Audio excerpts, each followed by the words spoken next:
Bonjour. Nous allons comparer Jésus et Issa, sachant que il y a des points communs. Certains diront Jésus c'est Issa, Issa c'est Jésus, et d'autres diront non, ce n'est pas la même personne. Eh bien, nous allons bien voir qu'en fin de compte, c'est l'un et l'autre. C'est la même personne, et en même temps, ce n'est pas la même personne. Mais nous allons pas simplement faire une comparaison, un constat, simplement pour se faire plaisir, pour avoir une connaissance. Cela doit être toujours dans un esprit de mission, afin d'annoncer le Christ en vérité. Et donc, pour cette raison, on va partir sur une question, en disant simplement à la personne musulmane, puisqu'il s'agit bien de Issa, donc, qui est dans le Coran, on lui poser la question simplement pour toi qui es Jésus. Et nous allons voir tout ce qu'il y a, pas tout, mais l'essentiel de ce qui nous est dit de Issa dans le Coran. Parce que souvent, une personne musulmane, ou on va dire très souvent, on va dire la plupart du temps, et c'est très rare, qu'ils disent autrement. Quand on lui pose la question, pour toi qui es Jésus, il va dire c'est un prophète. Et il peut dire aussi c'est le Messie. Et c'est très rare. Et donc, pour cette raison, on va à sa réponse, Jésus c'est un prophète, eh bien on va pouvoir nous lui dire à travers les écrits du Coran que Jésus c'est plus que cela. Et dire toi si tu es vraiment dans l'islam, Jésus c'est pas simplement un prophète, Jésus c'est aussi le Messie. Et donc vous voyez j'ai un petit dépliant ici, le Messie dans le Coran, donc j'ai une anti-sèche, mais elle est pour tout le monde. Et puis même quand vous êtes en mission, vous pouvez l'avoir, il faut l'avoir justement, parce que ça vous permet de l'étudier, d'assimiler, mais aussi de pouvoir le donner à la personne qui est en face de vous, à la personne musulmane. Mais il ne faudra pas s'arrêter sur ce dépliant, évidemment. Il faudra en donner un autre, qui est Jésus dans l'Évangile. Et plus particulièrement les « Je suis » de Jésus dans l'Évangile de Saint Jean. Voilà pour montrer que il ne faut pas s'arrêter à ce qui est marqué dans le Coran, mais aller lire aussi, l'inviter à lire l'Évangile. Et donc ce petit dépliant, le deuxième, sur les « Je suis » de Jésus dans l'Évangile, c'est simplement pour lui donner le goût d'aller plus loin et le désir d'aller voir dans l'Évangile qu'est-ce que Jésus dit de lui-même. Et c'est ça la grandeur et la puissance de l'Évangile, qui est le cœur de toute la Bible, c'est là où tout se rejoint. Eh bien, c'est que Dieu vient parler par lui-même. Voilà, c'est plus par les prophètes, mais c'est par lui-même. Et donc, à partir de là, eh bien, il y a une puissance qui se dégage. C'est la parole, pour le coup, c'est vraiment là. C'est plus l'écriture sainte, on entre dans la parole de Dieu qui nous est adressée. Et puis, on sait que même dans l'évangile, il y a encore un autre sommet, c'est la passion et la résurrection, où Dieu veut nous conduire afin de nous sauver et de nous laisser sauver. Pour ça, il faut être dans la connaissance de ce que Dieu nous donne pour recevoir le don. Et c'est ce qu'on va essayer de faire avec beaucoup d'humilité, de petitesse, mais en même temps avec beaucoup de certitude. L'humilité, c'est pas l'hésitation. Et donc, on est sûr du Dieu qui nous sauve. On est sûr de notre Seigneur Jésus-Christ. Et il nous faut l'annoncer parce que c'est lui qui nous le commande. Aller jusqu'aux extrémités de la terre et annoncer l'évangile, le royaume des cieux. Donc, pour aider une personne musulmane à cheminer, il faut partir de là où elle en est. Et c'est pour ça qu'on va prendre les écrits du Coran pour commencer à parler de Issa, pour que ce Issa, devienne Jésus dans son cœur. On voit bien la différence, tout de suite, le nom. Le nom est très significatif. On voit bien que Issa, ça se rapproche plus d'Ésaü. Après, il peut y avoir d'autres origines, etc. à nous d'aller chercher. Hein, c'est pas évident de trouver d'où vient Issa. En tout cas, on sait que pour Jésus, le nom signifie Dieu sauve. Et c'est ça la grande différence, c'est que, en fin de compte, en prenant le nom de Issa, l'islam, en choisissant ce nom dans le Coran, eh bien, vient enlever la rédemption, enlever la vocation de Jésus qui est un sauveur. Une fois, une personne musulmane posait la question, on était deux comme ça dans la rue, et puis il nous disait, ah oui, mais pour vous, Jésus, c'est comme pour nous, Mahomet, c'est un messager. La personne à côté de moi a dit avec beaucoup de douceur, mais beaucoup de force en même temps, non, Jésus, ce n'est pas un messager, c'est un sauveur. Et c'est même le sauveur, et donc il est aussi pour toi, si tu l'accueilles dans ta vie aujourd'hui. Et donc on va partir sur ce petit dépliant que vous pouvez retrouver sur le site Mission Angélus, hein, vous pouvez l'imprimer. Vous voyez, c'est une feuille A4 coupée en deux. Et puis après, donc si vous imprimez recto verso, vous en avez déjà deux, un pour vous et un pour celui que vous rencontrez. Vous pouvez bien sûr en imprimer autant que vous voulez. Et donc à sa réponse, quand il va nous dire Jésus c'est un prophète, on peut tout de suite prendre le relais et lui dire es-tu vraiment dans l'islam? Car si tu es dans l'islam, Jésus c'est pas un simple prophète, mais c'est aussi le Messie. Très important, pourquoi? Parce que le Messie, il n'y en a qu'un dans l'histoire de l'humanité. Je parle du Messie avec un grand M, celui qu'on attend, celui qui est annoncé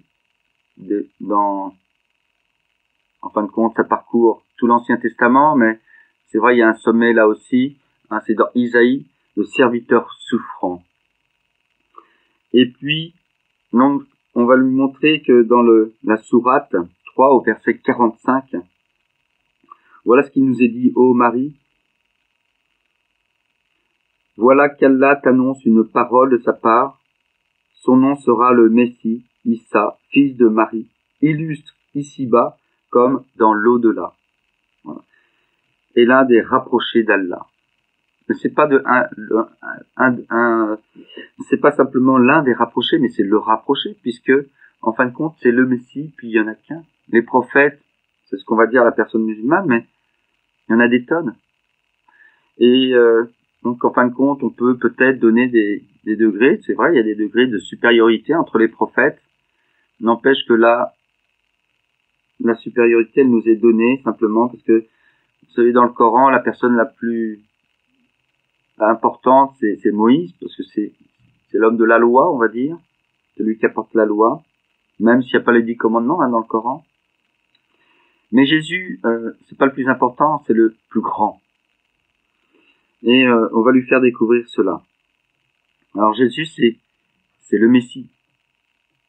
Il n'y en a qu'un. Donc on veut inviter la personne musulmane à se tourner vers le Christ, plutôt que se tourner vers le messager qui n'est pas le Messie, qui n'est pas grand, qui est pécheur, qui est comme tout le monde. Et donc, voilà. Deuxièmement, quelque chose d'unique. Montrer, mais tu sais, le Messie. Eh bien, c'est celui qui est né d'une vierge. Il n'y en a qu'un dans toute l'histoire de l'humanité qui est né d'une vierge. Personne dans toute l'histoire de l'humanité n'est né d'une vierge. Donc, c'est vers lui qu'il faut se tourner. C'est cela qu'on aura toujours à cœur de lui dire. Sois curieux et va chercher Jésus déjà dans les textes pour ensuite le trouver et le chercher et le trouver et le mettre aussi dans ton regard, dans ton cœur. Voilà, c'est ça qui va, le but pour nous, c'est qu'il puisse accueillir le Christ. Et puis, on va lui dire aussi, Jésus, c'est celui qui est la parole, qui est la parole descendue en Marie. Mais on va pas lui dire comme ça. On peut peut-être partir, parce que c'est peut-être trop brutal, il faut peut-être le mettre dans un cheminement de réflexion, et lui dire, comment Dieu a créé le monde. Dans l'islam, hein, même si lui ne le sait pas, mais Dieu a créé le monde par sa parole. Et lui demander ensuite, est-ce que la parole de Dieu, est-ce que Dieu a été sans parole un jour de sa vie éternelle, qui n'a pas de commencement et pas de fin? Est-ce que Dieu a été sans parole? Est-ce qu'il a été muet? Non, jamais. Et donc, à partir de là, lui montrer, donc il reconnaîtra, à partir de ces deux questions, que Dieu a créé le monde par sa parole, et que sa parole est éternelle. Et on sait bien, c'est peut-être une troisième question, que nous et la parole, notre parole par exemple, nous, humains, eh bien, c'est nous et c'est pas nous. Voilà, c'est-à-dire que il y a une différence, bien sûr, une unité profonde, puisque elle s'accorde avec notre intelligence et notre volonté, mais en même temps, c'est une faculté, voilà. À partir de là, on va lui dire plutôt que Jésus, dans le Coran, c'est aussi la parole descendue en Marie. Au verset 4 et au verset 171. Voilà, je vous le lis. Au chant du livre, n'exagérez pas dans votre religion et ne dites d'Allah que la vérité. Le Messie, fils de Marie, n'est qu'un messager d'Allah. Sa parole qu'il envoya à Marie est un souffle de vie venant de lui. Croyez donc en Allah et en ses messagers. Donc il y a une contradiction, hein. Il n'est qu'un messager, puis après il est la parole descendue. C'est pas un messager qui descend comme ça, et qui est la parole descendue et qui s'incarne. Vous pouvez l'inviter, bien sûr, ça nous rappelle, évidemment, ça nous fait penser, plus que cela, mais au prologue de Saint Jean. Voilà. Et donc, faut l'inviter à lire l'Évangile. Toujours l'inviter à lire l'Évangile et à aiguiser, en tout cas, à éveiller sa curiosité.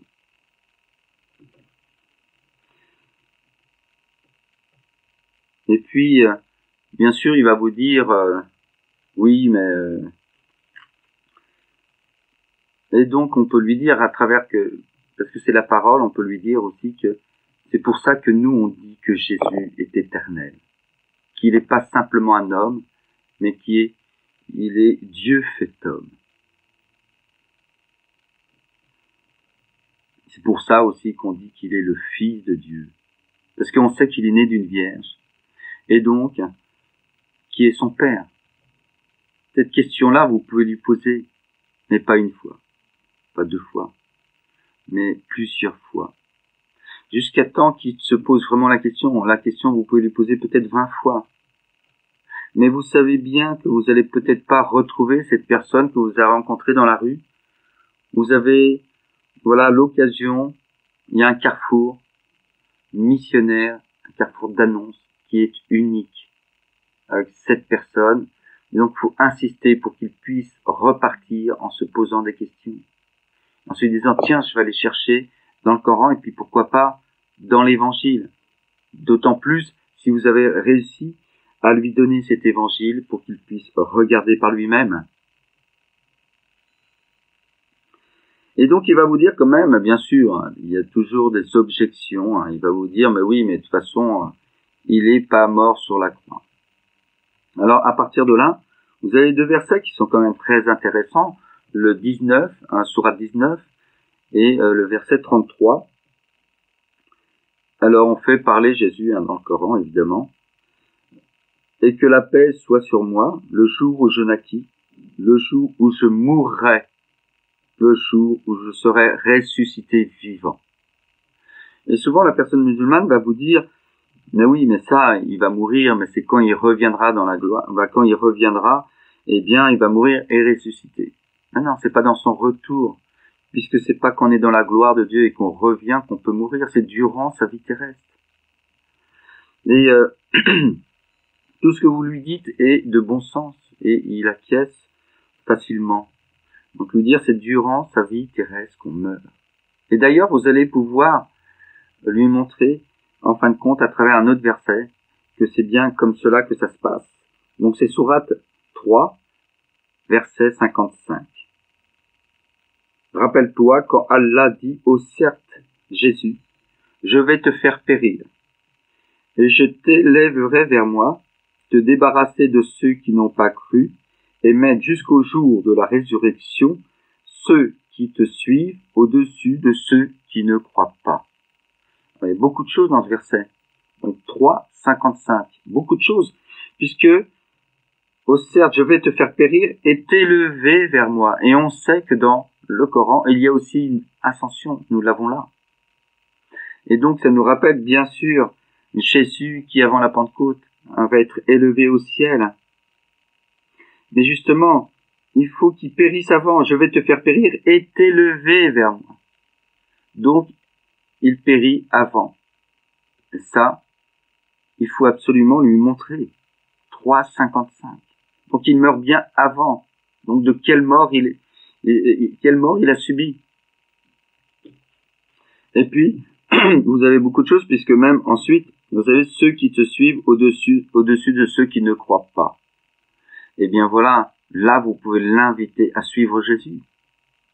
À voir que Jésus, dans le Coran, Issa, dans le Coran, le Messie, on va dire, justement, pour mettre tout le monde d'accord, eh bien, il faut vraiment le suivre. C'est un commandement même dans l'islam, à travers les écrits du Coran. Et puis Jésus, vous pouvez le dire d'une manière très franche, dire mais tu sais, dans l'islam on dit toujours Allah, l'islam et le prophète, en pensant à Mahomet le messager. D'ailleurs c'est la différence, c'est plus un messager qu'un prophète. Il n'a rien prophétisé en tant que tel. Et vous pouvez lui dire mais tu sais, eh bien Mahomet n'a pas fait de miracle. Jésus fait des miracles. Voilà. Et c'est pas simplement dans l'évangile. Alors dans l'évangile, c'est plus détaillé. On voit bien, Jésus fait des miracles, pas simplement pour s'amuser, mais pour nous conduire à la foi, pour nous conduire en Dieu, évidemment, et pour montrer que les guérisons qu'il opère physiquement est aussi pour des guérisons avant tout spirituelles. Quand il dit lève-toi et marche, bien sûr que c'est physique, mais c'est pas simplement physique, c'est aussi pour marcher, évidemment, sur le chemin du royaume, sachant que le chemin, c'est le Christ lui-même. Et donc voilà, on va pouvoir montrer que Jésus, et bien même dans le Coran, eh bien, on affirme qu'il fait des miracles. Sourate 3, verset 49. Et il sera le messager aux enfants d'Israël. En vérité, je viens à vous avec un signe de la part de votre Seigneur pour vous. Je forme de la glaise comme la figure d'un oiseau, puis je souffle dedans, et par la permission d'Allah, car cela devient un oiseau, et je guéris l'aveugle-né et le lépreux, et je ressuscite les morts par la permission d'Allah. Alors on dit toujours par la permission d'Allah pour pas dire que c'est évidemment que c'est Jésus qui l'opère par lui-même. Mais c'est déjà un premier pas. Et puis il y a marqué je ressuscite les morts. Et c'est je. Et puis en même temps, on verra aussi, on dit toujours fils de Marie pour pas dire fils de Dieu. Mais déjà montrons ce qu'il y a dans le Coran, et puis montrons que Jésus c'est le Messie, qu'il est né d'une vierge, qu'il doit périr avant l'élévation, et puis il fait des miracles. Et puis plus que ça, vous savez, dans l'islam, on dit aussi souvent Dieu le tout miséricordieux, et en fin de compte, on parle toujours de la miséricorde de Dieu. Vous l'avez dans les 114, où il y a 114 sourates, dans 113 sourates, bien, c'est pas un verset, mais l'introduction, Allah, le miséricordieux, le tout miséricordieux. Voilà. Ben, qu'est-ce que ça veut dire? Miséricorde, dans l'islam, n'est sûrement pas la même que dans l'évangile et dans la vie chrétienne. Que miséricorde est pour tous, évidemment, puisque dans le Coran, on condamne l'associateur, l'infidèle, alors que Jésus, à l'inverse, eh bien, dit, je ne suis pas venu pour les bien portants, mais pour les pécheurs. Donc, il veut pas la mort du pécheur. Mais sa conversion, c'est très différent par rapport à l'islam, justement, qui en fin de compte, eh bien, jette en enfer directement ceux qui ne croient pas en Allah et surtout dans l'islam, de manière islamique. Donc, bien montrer que Jésus, c'est aussi la miséricorde de Dieu. Voilà. C'est lui le visage de la miséricorde de Dieu dans le Coran. C'est à lui qu'on met ce mot miséricorde. C'est rattaché à lui et non pas à quelqu'un d'autre. Il dit donc, ainsi sera-t-il, cela m'est facile, a dit ton Seigneur, et nous ferons de lui un signe pour les gens et une miséricorde de notre part, c'est une affaire déjà décidée. Une miséricorde de notre part, voilà. Eh bien nous, c'est la miséricorde qui s'incarne. Donc on commence là où il en est, et petit à petit, on ira évidemment lui montrer ce qu'est Jésus dans l'Évangile. Et bien sûr, vous savez, souvent, il y a une question aussi qu'il faut poser et qui est pour la personne musulmane et dans l'islam quelque chose de très fort. Donc on va pas le voir. Là, on va le voir très rapidement, mais on est obligé de s'y arrêter parce que c'est essentiel. Lui demander, mais qui c'est qui viendra à la fin des temps? Qui viendra à la fin des temps? Eh bien, c'est bien le Messie. Et qui jugera? C'est le Messie. Alors souvent, ils vous disent, mais non, c'est Allah qui juge. Jésus, il revient, Isa, il revient, mais c'est pas le Messie revient, mais c'est pas lui qui juge.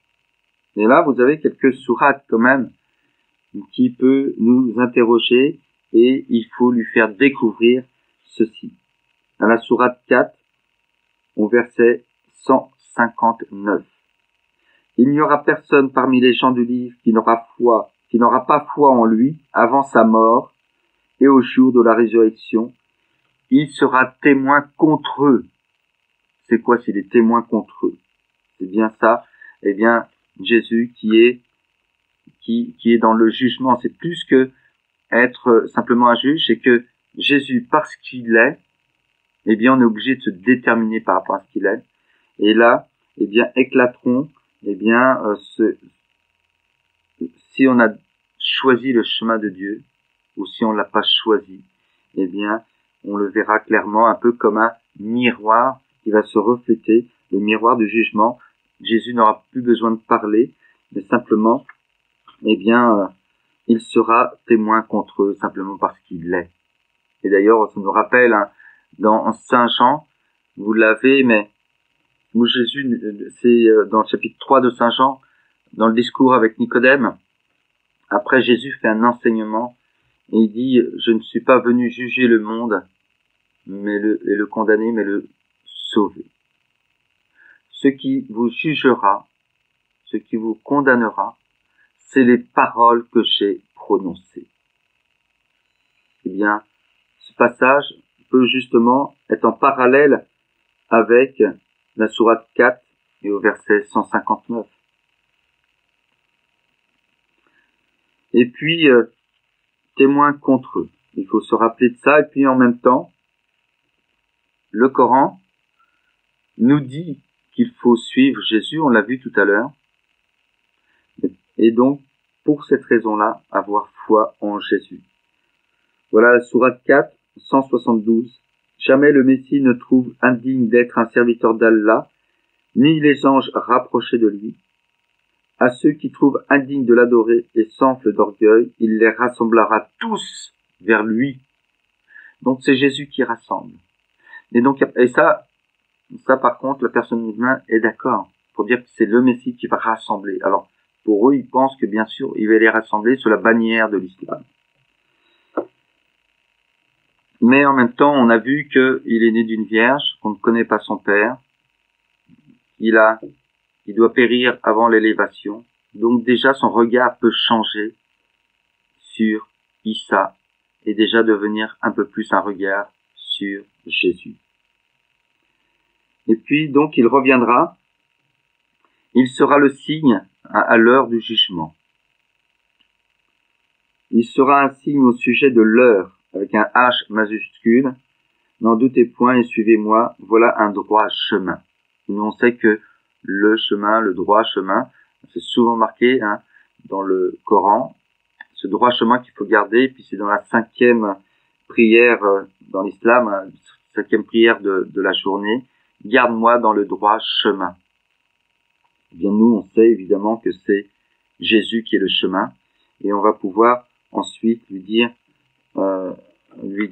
parler de ce verset 6 dans le chapitre 14 de Saint Jean. Je suis le chemin, la vérité, la vie. Mais il va nous dire, mais oui, mais votre évangile, il est falsifié. Alors, dans ces cas-là, vous voyez, toujours sur le même dépliant, en 4e de couverture, eh bien, vous avez confirmation de la Torah et de l'évangile. Sourate 3 et verset 3. Il a fait descendre sur toi le livre avec la vérité, confirmant les livres descendus avant lui, et il fit descendre la Torah et l'évangile. Donc, vous voyez, ça vient de Dieu. Ça vient d'Allah, on va dire. À partir de là, lui montrer que ça descend. Et puis ici, on peut rajouter aussi, sourate 5, et au verset 68, aux gens du livre, vous ne tenez sur rien, tout ce que nous vous confortons, tant que vous ne vous conformez pas à la Torah et à l'évangile, et à ce qui vous a été descendu de la part de votre Seigneur. Donc, faut se conformer à la Torah et l'évangile, c'est puissant.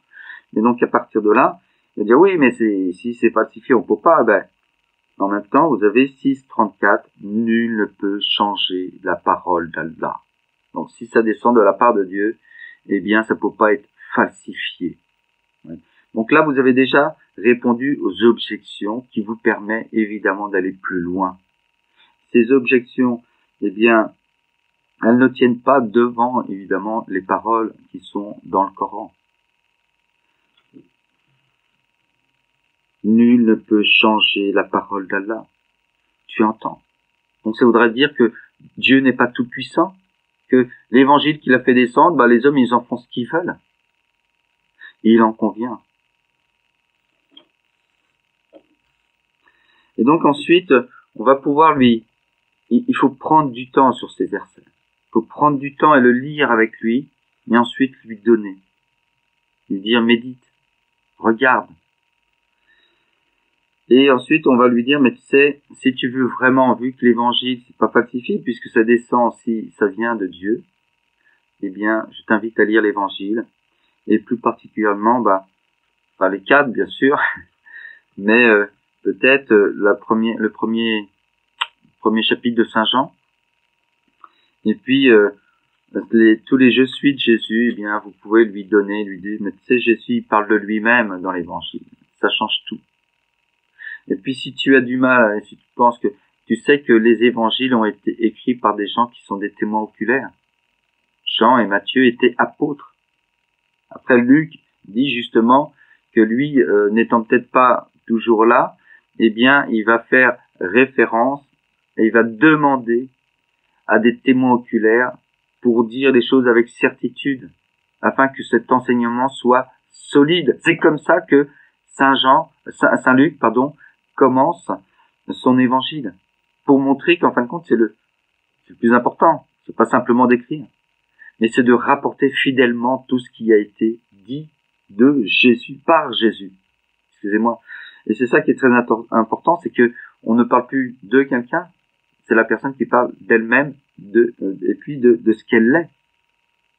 Puis plus loin, Saint Jean, vous avez évidemment dans la première lettre de Saint Jean, ce que nous avons entendu, ce que nous avons vu de nos yeux, ce que nos mains ont touché du Verbe de vie, nous vous l'annonçons, afin que vous aussi, vous soyez en communion avec nous. Donc il y a un but.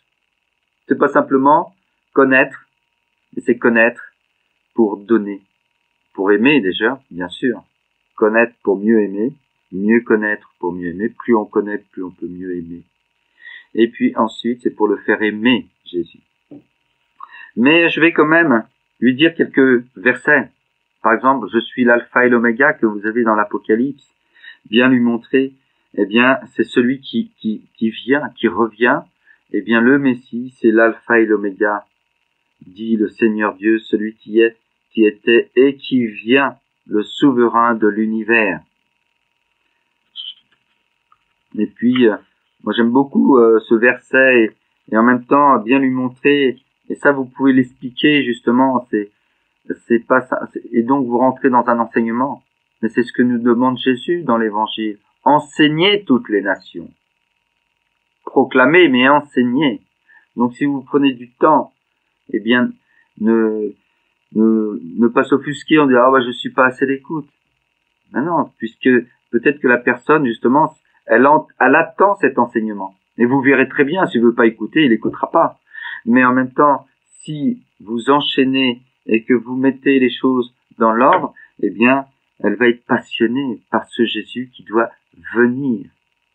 Et on va insister, justement, avant de prendre Jésus dans l'évangile, eh bien, pour montrer que si, encore, à travers les versets du Coran, il n'a pas compris que c'est Jésus qui revient, parce qu'il il le sait, c'est le Messie qui doit venir, mais qu'il n'est pas sûr que c'est lui qui juge, eh bien, vous pouvez simplement prendre la référence de Boukhari et Muslim, c'est-à-dire des hadiths, c'est-à-dire des paroles rapportées du messager.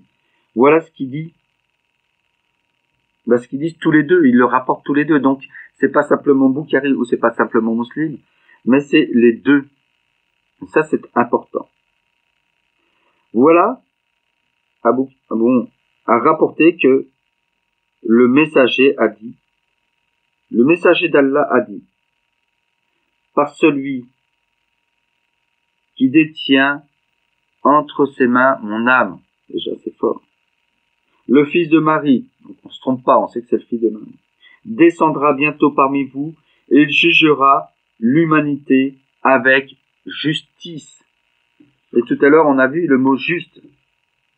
Mais il va juger avec justice. Et ça, faut absolument, évidemment, lui montrer et lui faire connaître, eh bien, cette parole qui a été rapportée.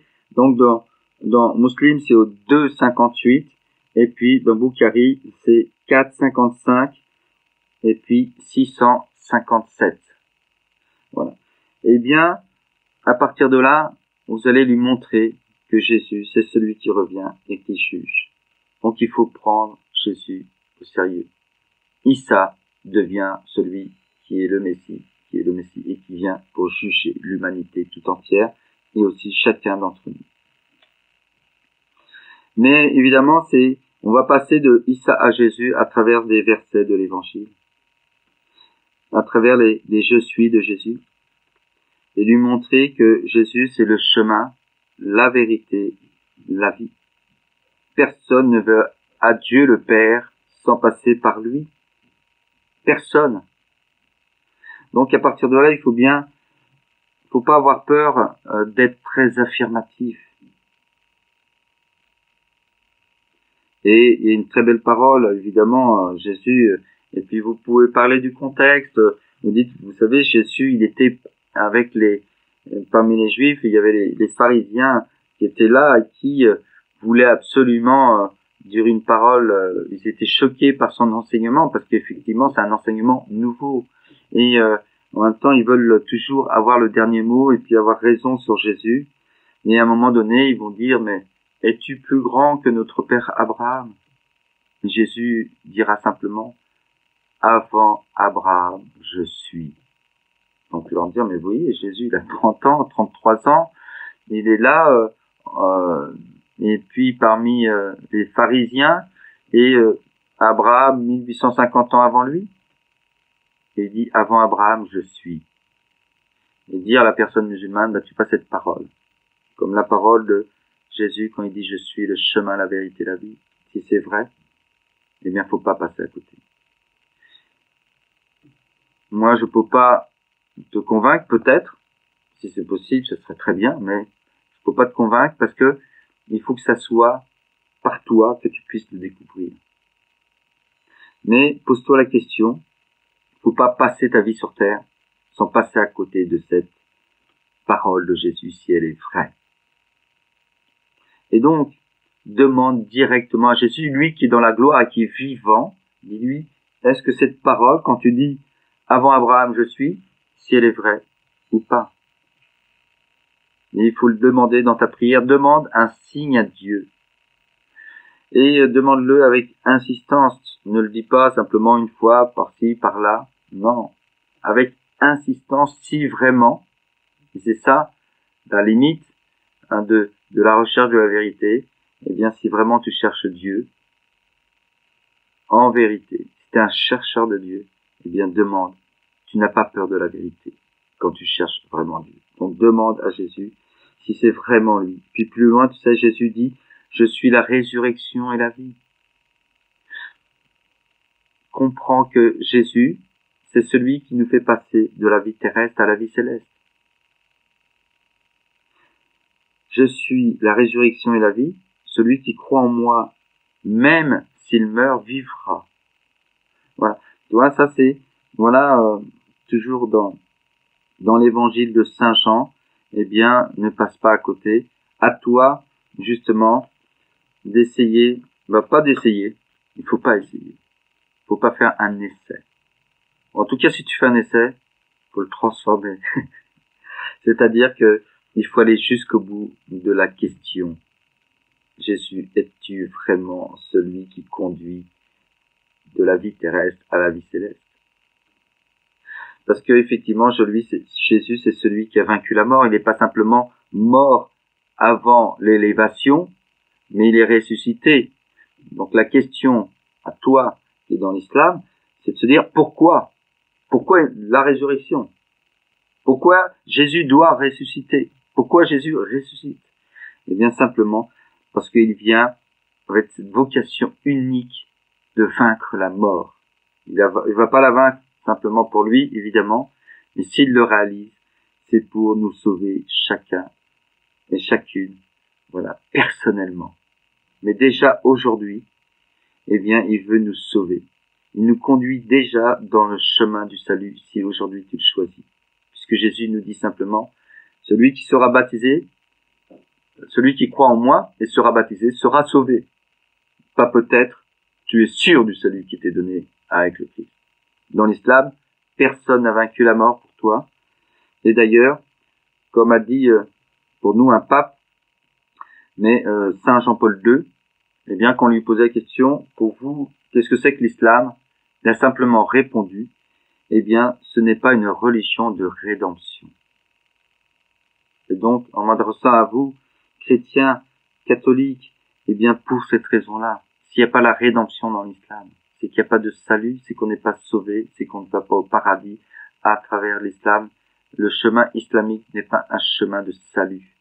Et donc, pour cette raison-là, il nous faut annoncer celui qui sauve et qui nous donne le chemin qui conduit au Père. Amen.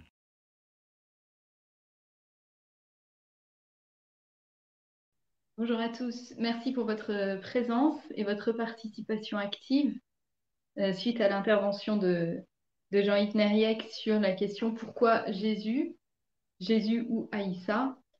Tout d'abord, nous avons vu tout de suite dans les commentaires en direct avec les interventions d'un certain Jean Dupont que cette question et plus largement la question du salut est une question grave. Elle est au cœur de la vie de toute personne musulmane sincère. Alors pourquoi poser une question? Eh bien, pour s'adresser à l'intelligence, à la volonté et susciter une réflexion personnelle face aux musulmans ou à la musulmane que l'on côtoie. Cette réflexion personnelle qui va passer par les questions dont une est celle Jésus ou Aïssa, celle que vous a développée Jean-Yves, et par la réflexion personnelle va conduire cette personne musulmane dans une impasse, l'impasse qu'est l'islam, qui ne répond pas aux questions existentielles et qui ne répond certainement pas à cette aspiration spirituelle, à cette vertu de religion au cœur de la personne musulmane, au cœur de toute personne. Et c'est pour cela que l'on va l'aider à prendre la mesure de sa liberté en la mettant face à ses responsabilités. Alors, nous sommes ensemble jusqu'à la prochaine intervention, qui sera celle d'Alexandre Delval à 16 heures. Donc, n'hésitez pas à poser vos questions en direct dans le chat.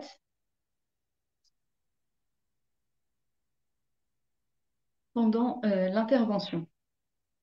Voilà.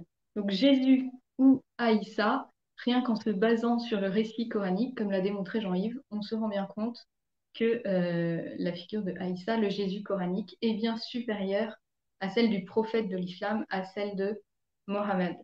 Et l'on sait maintenant, grâce aux travaux de la recherche que nous a exposé Odon Lafontaine ce matin, qu'il s'agit d'un projet de messianisme politique développé par les califes, notamment les califes abbassides, euh, et porté par cette vision apocalyptique. Et donc on comprend bien que le message islamique en général et coranique en particulier ne peut pas répondre à cette question grave du salut au cœur de toute personne. Donc poser une question, la question qui va permettre à la personne musulmane de faire un choix, de se positionner, de prendre ses responsabilités. Je voyais dans les commentaires et dans les réponses à cette personne sûrement musulmane, Jean Dupont, qu'il y avait beaucoup d'affirmations. J'ai noté votre réactivité incroyable, mais c'est encore mieux de répondre par une question. Alors, que faire? Comment agir? Quelle action possible après ce forum qui n'est pas encore terminé? La première, vous y répondez en étant présent, que ce soit en participant en direct à ce forum ou dans les jours à venir en différé. C'est bien évidemment la formation. Se former, c'est crucial, c'est fondamental. Et je vous invite d'ores et déjà à la session d'hiver de Mission Angélus qui aura lieu au mois de février. Donc, il s'agit d'une formation à la mission dans le but de rendre témoignage de sa foi, formation le matin et évangélisation, cas pratique l'après-midi. Directement, ce sera dans le 10e arrondissement de Paris. Toutes les informations sont disponibles sur le site Mission Angélus, qui sera sûrement mis en lien de cette vidéo. Donc la question de la formation est cruciale pour pouvoir témoigner de sa foi, pour savoir répondre à d'autres personnes musulmanes comme Jean Dupont qui nous interpellait et qui faisait ce qu'on appelle la dawa, c'est-à-dire l'appel à l'islam. Et certains musulmans zélés, observants, peuvent en faire jusqu'à plusieurs dizaines par jour. Et à cela, il y a une réponse simple, c'est la mission, l'apostolat. En réponse au commandement du Christ et par fidélité à l'enseignement de l'Église, que nous rappelait l'abbé Loiseau ce matin, nous sommes appelés à témoigner.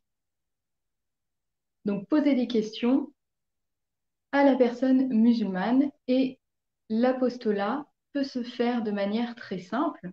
Vous pouvez bien évidemment rejoindre un groupe de mission déjà existant. Il y en a qui sont actifs à Paris, en région parisienne, à Grenoble et Lille, entre autres.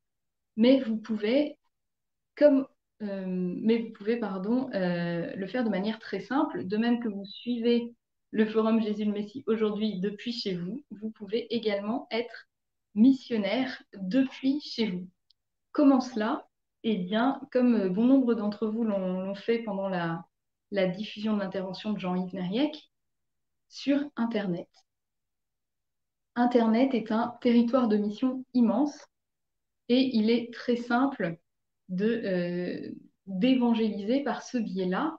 Nous avons eu l'intervention de l'abbé Loiseau ce matin. Eh bien, il se trouve que les missionnaires de la miséricorde divine, par exemple, ont une chaîne YouTube sous laquelle des dizaines de musulmans commentent, interpellent et font l'appel à l'islam, ce que l'on appelle la dawa. Donc très simplement, répondre aux personnes musulmanes qui commentent ces vidéos, les interpeller en leur posant une question, qui vont les mettre face aux contradictions internes au Coran ou au système globalisant qui est l'islam, et ensuite pouvoir non seulement leur annoncer le Christ, mais comme disait Jean-Yves, le leur proposer, les mettre face à leurs responsabilités en leur disant c'est aussi pour toi aujourd'hui si tu le souhaites. Donc je vais vous citer la chaîne YouTube des missionnaires de la miséricorde divine, mais vous pouvez en trouver bien d'autres. Et c'est extrêmement important et constructif de prendre l'habitude de consacrer un peu de temps, pourquoi pas pendant les vacances de Noël qui arrivent, de prendre un peu de temps régulièrement pour poster un commentaire sous une vidéo en s'adressant toujours à une personne en particulier. On va laisser un commentaire général. Ça peut être transférer des liens vidéo, citer des versets de l'Évangile, mais toujours poser une question. D'une part, pour engager une réelle relation, et d'autre part, pour que ça ne soit pas vous qui fassiez les questions et les réponses, mais bien pour que la personne soit obligée de se positionner. Alors, un des fruits va d'abord être la confirmation de celui qui évangélise, la confirmation dans la foi, l'approfondissement de sa propre foi qui devient une exigence, une nécessité. Mais en s'adressant ainsi à l'intelligence et à la volonté de la personne musulmane, eh bien, elle l'aide à prendre la mesure de sa liberté et à pouvoir sortir de ce carcan qu'est l'islam, qui ne répond pas, encore une fois, à l'aspiration euh, naturelle inscrite dans le cœur de tout être humain de connaître Dieu et d'avoir une relation personnelle avec lui. Et c'est d'ailleurs une question très importante à poser à la personne musulmane. Quelle est ta relation à Dieu? Pourquoi? Parce que l'islam ne propose pas de relation personnelle avec Allah, qui est le tout-puissant, le tout-autre. Et c'est en cela d'ailleurs que l'on peut dire que l'islam n'est pas une religion. Il y a bien un système de croyance, il y a ce que la personne musulmane euh, vit comme expérience spirituelle, en vertu de la dimension spirituelle de son être créé à l'image et à la ressemblance de Dieu, mais ce n'est pas en vertu de l'islam. Une religion, par définition, est ce qui relie l'homme à Dieu. Or, dans l'islam, ce qui relie l'homme à Dieu, c'est une relation de soumission. Le musulman ne peut pas connaître la volonté d'Allah. Et ce n'est pas non plus une religion dans le sens où ce n'est pas un système qui relie les hommes les uns aux autres, puisque j'imagine que vous le savez déjà, l'islam a une vision très binaire de l'humanité, qu'elle sépare entre la demeure de l'islam, les territoires où l'islam est majoritaire, et puis la demeure de la mécréance, où, où les gouvernants et les populations sont appelés à se convertir à l'islam. Alors, je vois que les questions apparaissent petit à petit. Alors, je remonte un petit peu.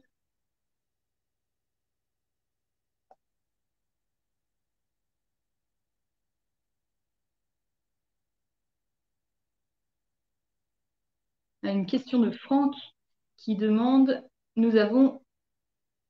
en t'écoutant, il me semble que nous avons, nous aussi, à nous demander pourquoi tant de personnes vont vers l'islam.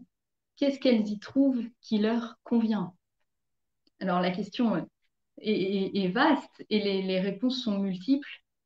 On pourrait apporter beaucoup d'éléments sociologiques, beaucoup d'éléments culturels et également des réponses très diverses d'un point de vue spirituel. Ce qui est sûr, c'est que de nos jours, nous vivons dans une société, dans un régime plutôt laïque et qui ne propose rien face à la puissance apparente de l'islam. Qu'est-ce que trouvent ces personnes qui leur convient? Beaucoup de réponses sont possibles, bien évidemment, et celles que je vais vous donner ne sont pas exhaustives. Il peut y avoir le sentiment d'appartenance, appartenir à une communauté, parce que dans l'islam, la Ummah, la communauté des croyants, est très présente, très puissante. partant du principe de fraternité et de solidarité entre ses membres, mais également de surveillance pour que les prescriptions obligatoires soient appliquées, respectées par tous ses membres. Il peut y avoir ce sentiment-là, cette attente d'appartenance à un groupe. Il y a aussi, sûrement, encore une fois, mes réponses ne sont pas exhaustives, un projet qui est proposé, proposition d'un idéal, tant terrestre, tant temporel que dans l'au-delà, avec la promesse du paradis pour ceux qui combattent. Il y a quelque chose de très guerrier, la dimension du combat et de la supériorité de la vie dans l'au-delà par rapport à la vie terrestre, qui peut être très attirant. Tout cela sont simplement quelques éléments, quelques bribes de réponses possibles pour l'attirance des personnes vers l'islam.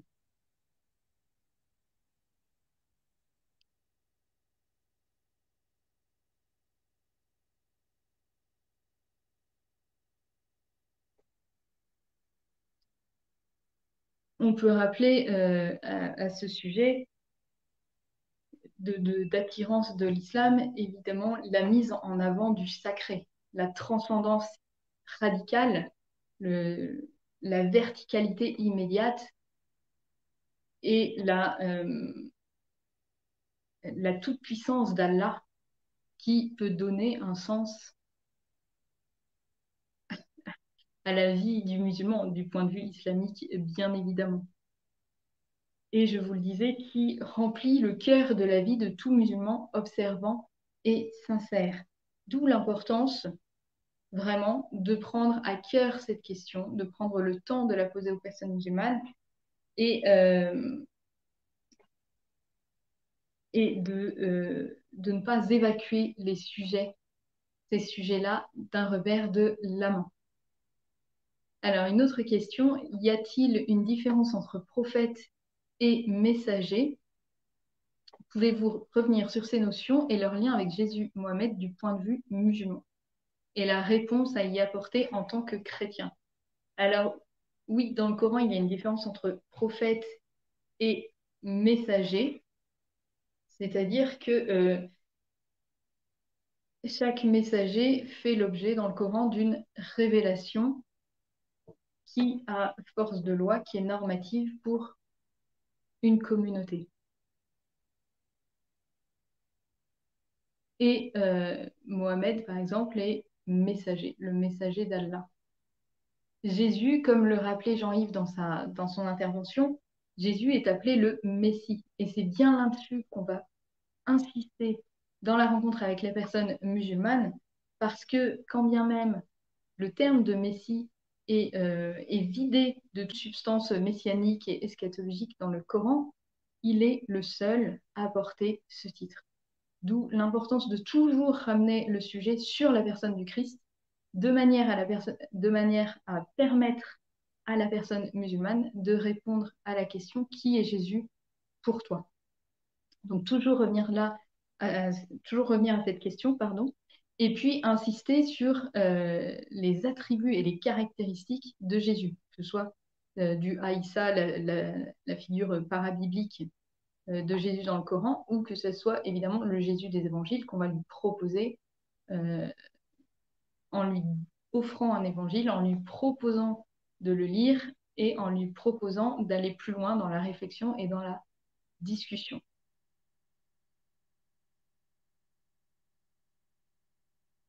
J'espère avoir répondu à la question. N'hésitez pas à me relancer sur ce sujet.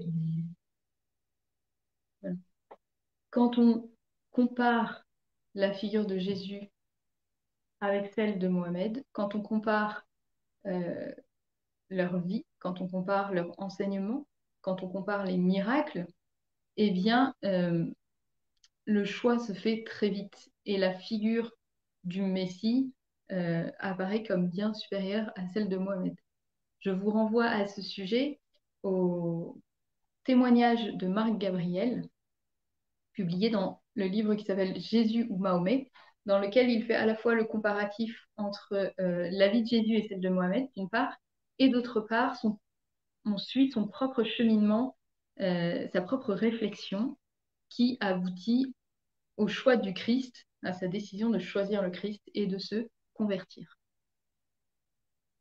C'est un bel ouvrage à lire, à conseiller et à offrir. Une autre question. Souvent, les musulmans nous disent qu'on prie le même Dieu.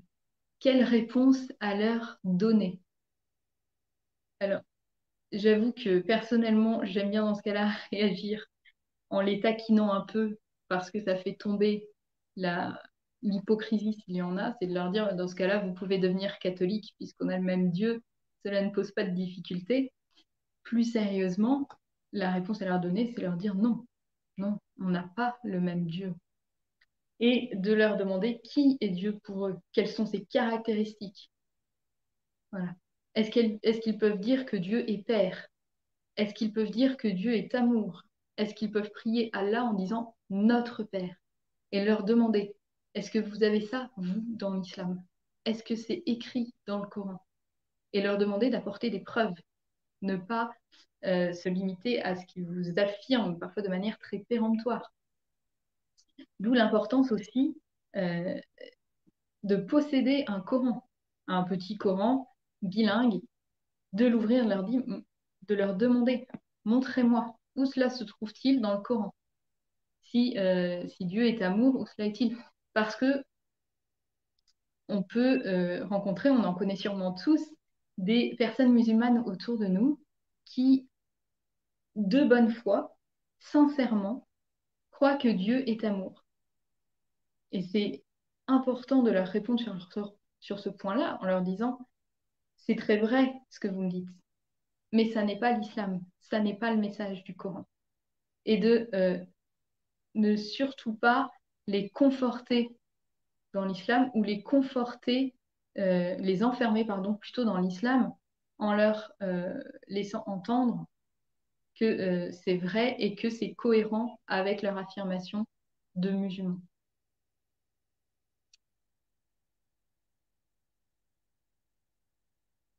Alors, je descends un peu pour trouver une autre question. Voilà. Les prophètes sont la parole de Dieu et un messager, c'est celui qui apporte un message, mais seulement venant d'un homme. Alors, et les prophètes, je ne comprends pas bien la question, pardon.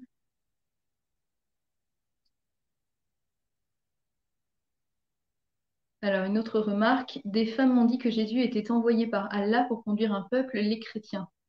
Donc, pas eux. Je n'ai pas su répondre directement. Oui, alors, très bonne remarque. Ça, c'est un point important. C'est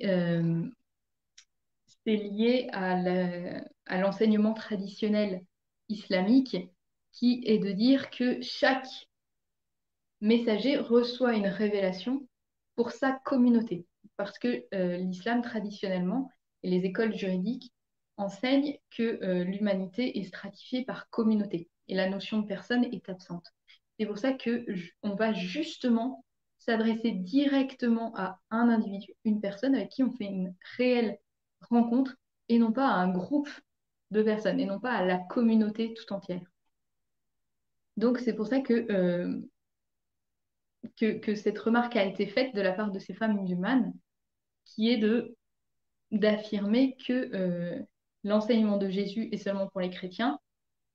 Mais attention, c'est parce que,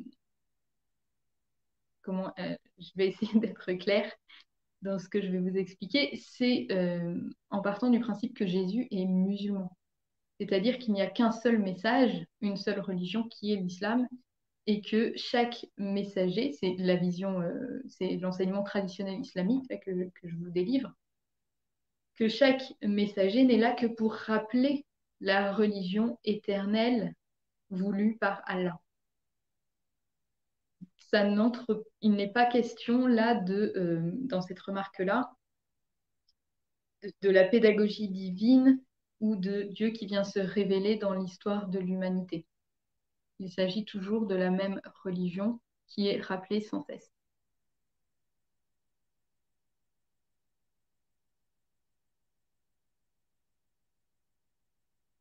Alors, une question de Claudine. Pourquoi la vérité n'est pas dite en ce qui concerne la mort de Mohamed? Merci de me répondre.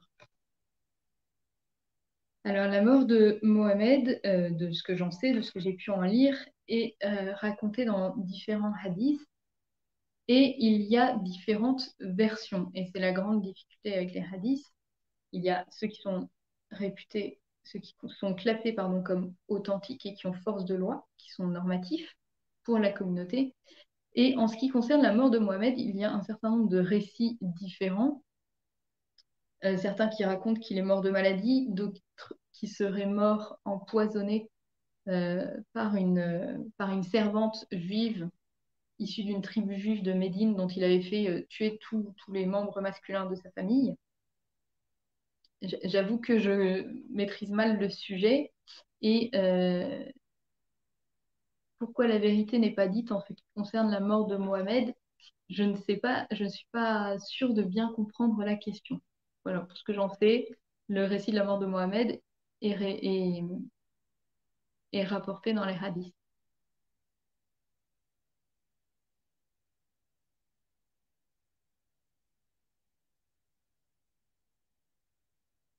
Franck qui fait la remarque sur on prie le même Dieu, je retourne la question. Je suis souvent allée prier dans les mosquées en leur disant que nous prions le même Dieu, ce qui s'est en général soldé par un essai de conversion à l'islam, je suppose. En effet, ce serait intéressant, Franck, de savoir ce qui s'en est suivi.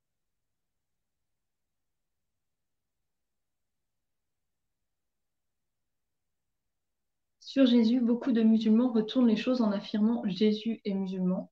En effet, il en est de même pour tous les prophètes et patriarches de l'Ancien Testament qui ont été réislamisés. Alors, Odon Lafontaine pourrait nous expliquer ça très bien en lien avec le projet politique des califes. Et du point de vue de la tradition islamique, en effet, on trouve des histoires parabibliques dans le Coran qui reprennent les figures de l'Ancien Testament, notamment Moïse, Abraham, euh, Joseph, Jonas et tant d'autres qui sont islamisés, c'est-à-dire qui sont présentés comme des modèles de soumission à Allah, puisque le but de l'islam affirmé dans le Coran à de multiples reprises, c'est que toute la religion, en définitive, revienne à Allah, sans exception aucune. Et pour cela, tous les moyens sont bons. Il y a à la fois le système globalisant et contraignant pour les personnes qui sont pour la communauté des croyants tout entière. Et puis, il y a bien évidemment la question de la violence et du djihad. Et en cela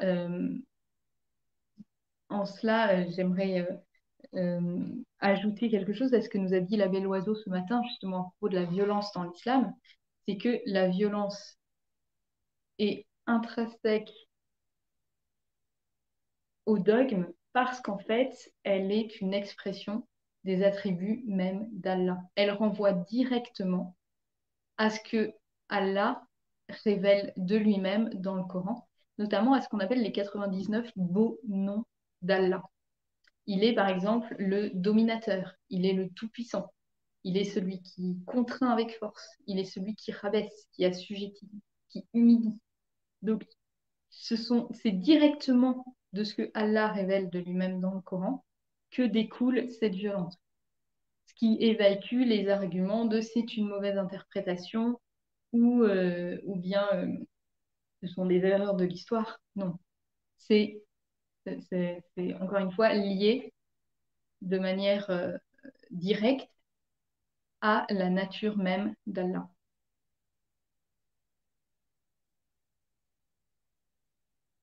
Alors, une question de Marie. Les musulmans disent qu'ils sont la dernière religion et que c'est l'islam qui a été choisi pour l'humanité. Que dire de ceux qui nous ont précédés? Dieu nous a-t-il trahis? Que leur répondre? Alors, en effet, dans le Coran, la sourate 3, verset 110, c'est dire à Allah, vous êtes la meilleure des communautés qu'on ait fait surgir, vous ordonnez le convenable, interdisez le blâmable et croyez en Allah. Donc il y a bien une suprématie, une supériorité de la Oumma vis-à-vis des autres créatures. Et Mohammed passe pour le sceau des prophètes, le dernier prophète, celui qui vient à la fois confirmer toutes les révélations qui ont précédé et en même temps rappeler les obligations et l'adoration due à Allah.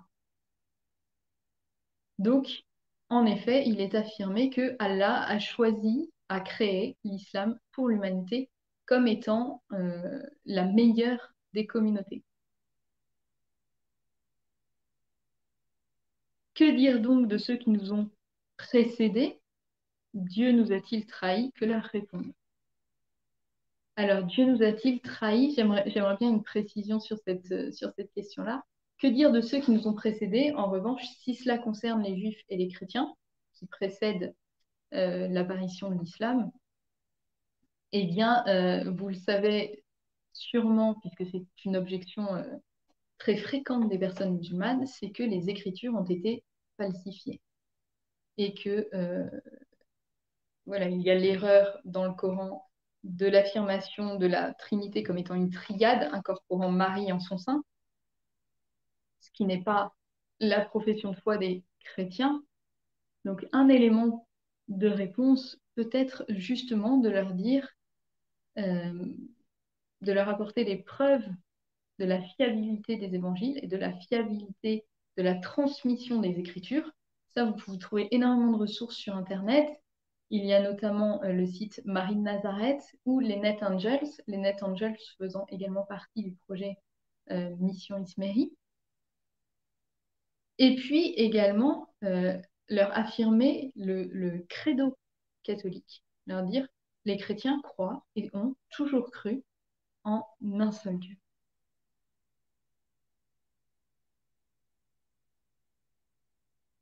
Alors, une question suivante.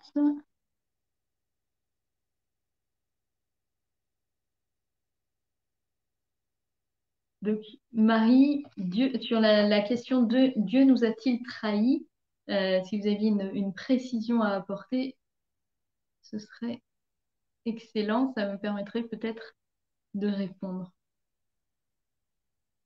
Ah oui, pourquoi, une précision de Marie, pourquoi n'a-t-il pas donné l'islam dès le début si c'est la dernière des religions? Alors, dans la tradition islamique, si Allah établit l'islam comme religion pour l'humanité depuis le début. Seulement, les hommes sont euh, oublieux des commandements d'Allah et ne cessent d'aller de transgression en transgression. D'où la nécessité d'envoyer des messagers successifs qui n'ont pour but que de rappeler le monothéisme absolu, l'adoration du Allah, l'état de soumission de l'homme, de la créature humaine vis-à-vis de la toute-puissante Allah. Je vais vous parler des histoires parabibliques. Dans la sourate 2, il est question de la figure d'Abraham, Ibrahim dans le Coran, qui justement reconnaît son état de soumission. Allah lui dit soumets-toi, et il répond à Allah, je me soumets au Seigneur des mondes. Donc, d'après la tradition islamique, Allah a bien établi dès le commencement l'islam comme religion pour l'humanité, mais ce sont les hommes qui transgressent, d'où la nécessité d'envoyer des messagers successifs pour rappeler les commandements. Et tout en prescrivant par tous les moyens, que ce soit la prédication, la dawa, l'invitation à l'islam, comme on l'a vu de la part de Jean Boucon tout à l'heure dans les commentaires, ou par le djihad, quelle que soit la manière de faire le djihad qui soit choisie, le but est que la religion revienne tout entière à Allah dans une visée, dans une portée eschatologique et apocalyptique de fin du monde. Puisque l'islam, comme Odon nous l'a dit ce matin, est un projet politique. C'est un messianisme politique et, euh, et donc Allah a besoin des croyants, a besoin d'agir par les croyants. Il n'intervient pas lui-même, il ne se révèle pas lui-même.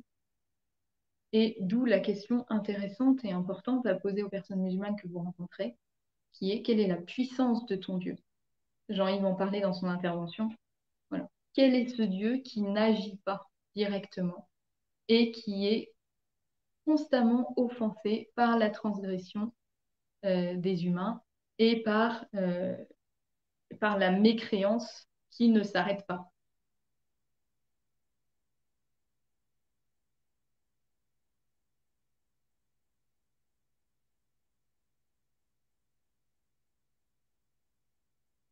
Alors, une remarque de Caporal, oui, qui répondait à Marie: je leur dis qu'il y a plusieurs révélations après Mahomet, comme les Mormons, les témoins de Jéhovah, que Jésus a tout accompli car il est le Messie et que Mahomet était juste un messager. En effet, il est important, je vous le disais, de recentrer toujours sur la figure du Christ en leur demandant: que signifie le terme le Messie? Qu'est-ce que ça désigne? Le Messie, c'est celui qui est annoncé, qui s'incarne, qui, euh, qui, euh, qui existe dans un contexte particulier et qui a une mission à remplir et qui en plus reviendra. Et on peut retrouver, Jean-Yves nous a cité tous les versets du Coran qui parlent du retour du Messie, de ses caractéristiques particulières, de sa naissance miraculeuse. Et c'est vraiment un sujet central sur lequel appuyer et sur lequel insister. Que ça soit par Internet en mettant un commentaire sous une vidéo YouTube ou sur Facebook ou sur tout autre réseau social sur lequel vous avez l'habitude d'aller, ou bien dans la rue, dans les circonstances de la vie quotidienne, dans les transports en commun, au marché. Et puis le petit dépliant dont vous parlez, Jean-Yves, Jésus dans le Coran, est téléchargeable, imprimable et diffusable en allant sur le site Mission Angélus.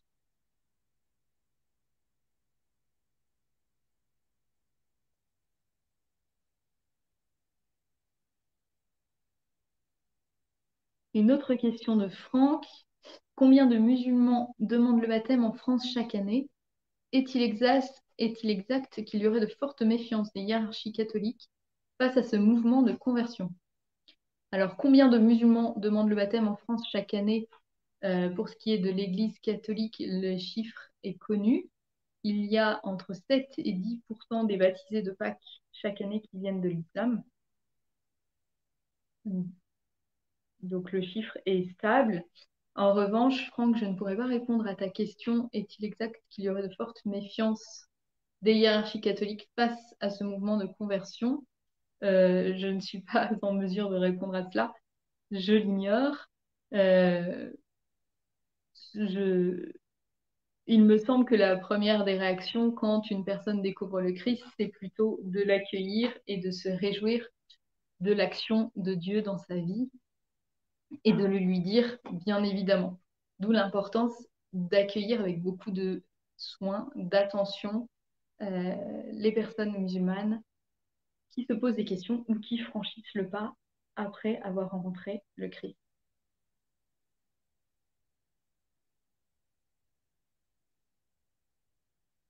Alors, il nous reste encore un peu de temps. Je ne sais pas s'il y a d'autres questions.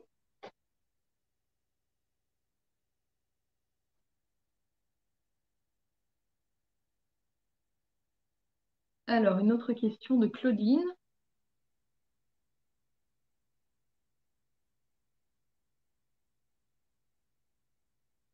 Pardon, ça défile un tout petit peu vite. Euh, une question de Claudine. Si vraiment le Coran vient de Dieu, pourquoi la plupart des versets ressemblent à ceux de la Bible? Comment il y aurait dû avoir d'autres paroles? En effet, je vous le disais, beaucoup de personnages bibliques, parabibliques, soi-disant bibliques, se retrouvent dans le Coran. Beaucoup de versets sont tirés, notamment en ce qui concerne les versets sur le Jésus coranique, des évangiles apocryphes, les évangiles de l'enfance. Et puis, je vous renvoie aux travaux du père Édouard-Marie Gallet et de Odon Lafontaine sur la constitution du Coran et sur toutes les sources les hymnes syriaques, les midrash et les sources chrétiennes qui inspirent le Coran, qui se trouvent derrière le Coran. C'est passionnant. La thèse du Père Gallet s'intitule Le Messie et son prophète et vous pouvez trouver la thèse actualisée en ligne sur Internet.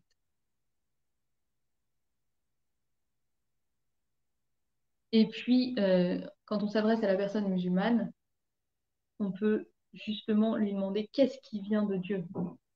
Comment, par exemple, tous les versets extrêmement violents appelant au meurtre des associateurs, au meurtre des mécréants, au meurtre des apostats, comment cela peut-il venir de Dieu? Est-ce que cela met ton âme dans la paix et dans la joie? Et penses-tu vraiment accéder au paradis promis? À l'exemple de la vie de Mohammed, le prophète de l'islam, les armes à la main ou en suivant les préceptes, les prescriptions obligatoires du Coran. Et insister jusqu'à obtenir une réponse.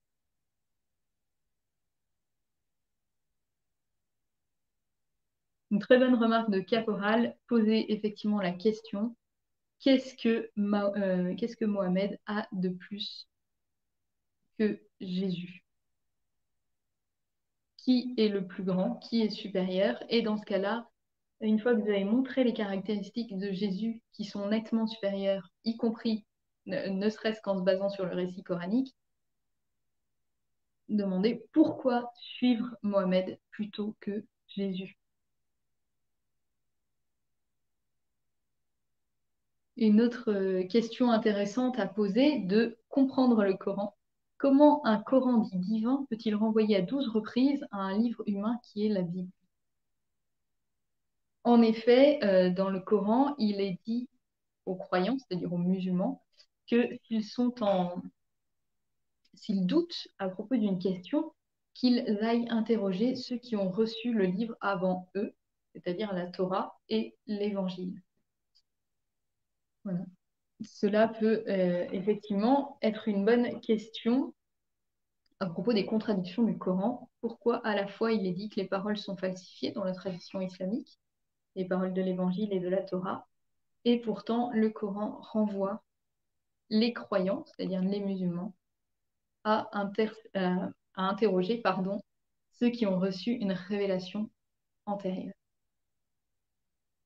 Toutes ces questions vont pousser la personne musulmane à une réflexion.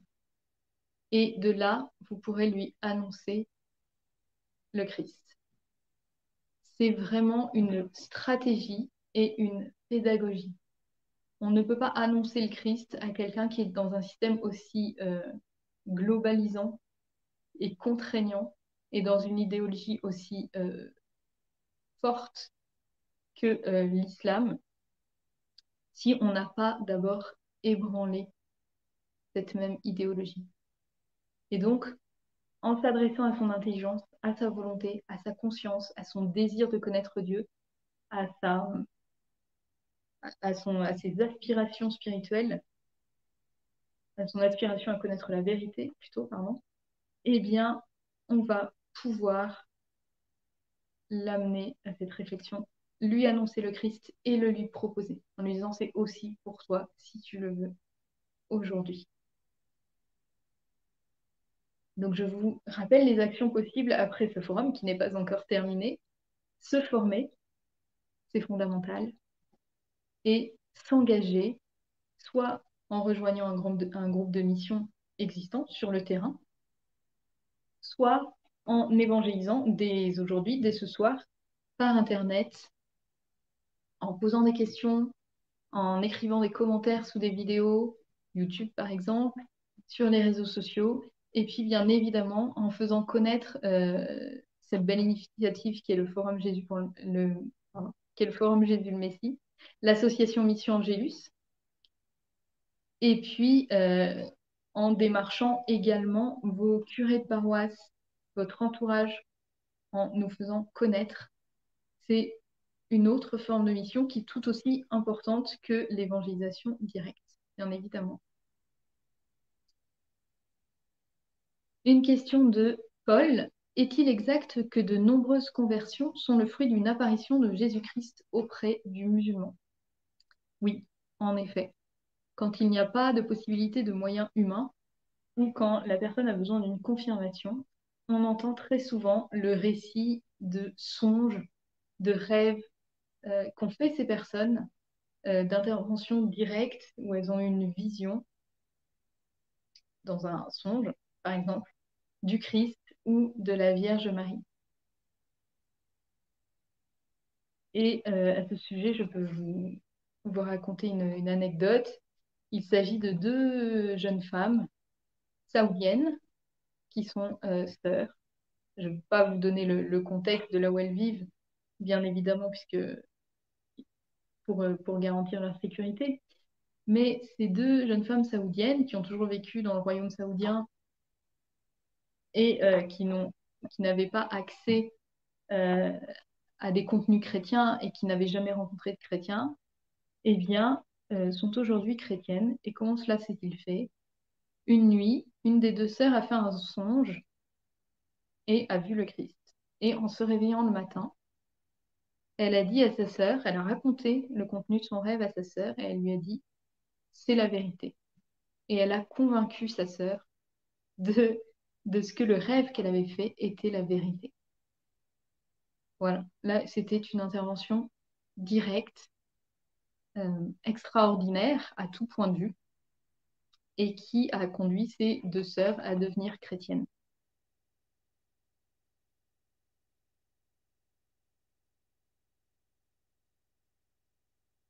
Voilà pour répondre à la question. En effet, de nombreuses conversions sont le fruit d'une apparition du Christ ou de la Vierge Marie. En tout cas, une intervention, une expérience surnaturelle qu'a vécu la personne et qui soit l'a décidé à faire le pas vers le Christ, soit l'a confirmé dans cette décision qu'elle avait peut-être du mal à prendre ou autour de laquelle se trouvaient beaucoup de limites ou de freins, bien évidemment, comme vous pouvez l'imaginer. Voilà. Et vous pouvez trouver beaucoup de témoignages de musulmans convertis sur Internet notamment, ou de récits de témoignages. Je vous parlais de celui de Marc Gabriel, qui est très touchant, et de beaucoup d'autres encore.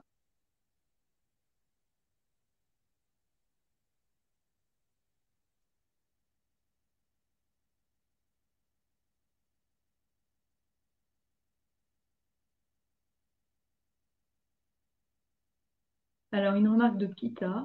Un musulman a eu cette révélation, est devenu chrétien, maintenant est revenu à l'islam. Que s'est-il passé? Alors, en parlant d'un cas particulier, je ne sais pas de qui il s'agit ni quelle est son histoire. On ne peut faire que des suppositions sur son retour à l'islam, sur ce qui a motivé son retour à l'islam. Cela peut être la pression de l'entourage familial et communautaire. Ça a pu être aussi les difficultés immenses auxquelles a été confrontée cette personne. Euh, je peux difficilement répondre à cette question, mais ce serait intéressant de savoir ce qui l'a motivé à retourner dans l'islam.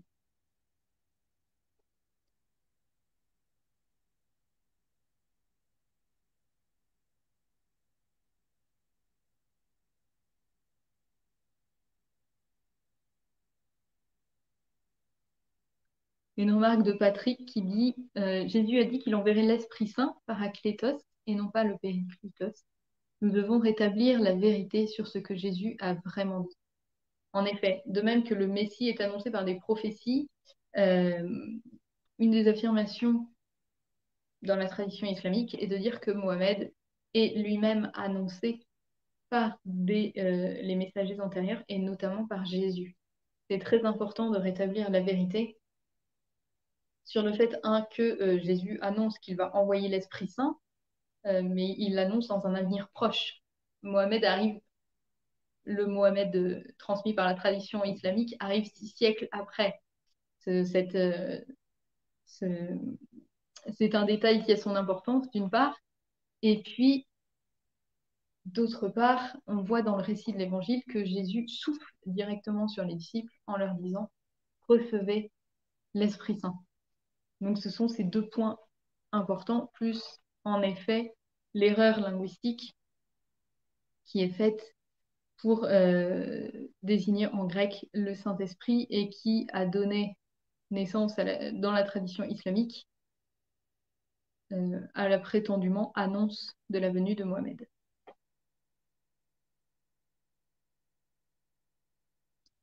Alors, SOS Security qui dit « La première fois que j'ai parlé de vous dans ma paroisse, j'ai eu l'impression que je venais de faire l'apologie du diable et les prospectus que j'avais laissés. » Il n'y a pas la suite de la phrase. J'imagine que les prospectus laissés n'ont pas duré très longtemps. En effet, alors c'est une réaction que l'on observe parfois, de moins en moins grâce à Dieu.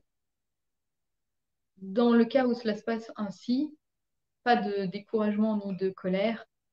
Vous pouvez tout à fait aller frapper à la porte d'une autre paroisse, prendre votre bâton de pèlerin jusqu'au moment où vous trouverez un curé qui écoutera et voilà, qui entendra l'urgence de la mission et l'intérêt crucial de la mission auprès des personnes musulmanes en particulier. Et puis, on se faisait la réflexion avec Jean-Yves Nériec encore très récemment, c'est que le temps joue en notre faveur. Les temps sont propices, les temps sont mûrs, et que plus le temps passe, plus la mission auprès des personnes musulmanes est facile. Moins il y a de confrontation, moins il y a de résistance de la part des personnes musulmanes. Et donc, à nous d'être prêts à témoigner de notre foi, à nous aussi d'être prêts à accueillir toutes les personnes musulmanes qui choisiront le Christ et qui viendront frapper à la porte de nos églises et de nos paroisses. On peut prier pour la conversion de ces paroisses et de ces prêtres et prier aussi pour que la Providence, qui a souvent un sens de l'humour assez particulier, leur envoie tellement de musulmans qui demandent à se convertir qu'ils deviennent très missionnaires. Oui, alors certains dans l'Église, effectivement, refusent que les musulmans soient convertis, mais personne ne convertit de force. C'est à la personne qui appartient la responsabilité de sa décision, du choix. Et puis, l'abbé Loiseau nous a rappelé le magistère constant de l'Église ce matin sur la nécessité de la mission, la nécessité de l'apostolat envers tous ceux qui ne connaissent pas le Christ. Et les personnes musulmanes ne font pas exception à cela.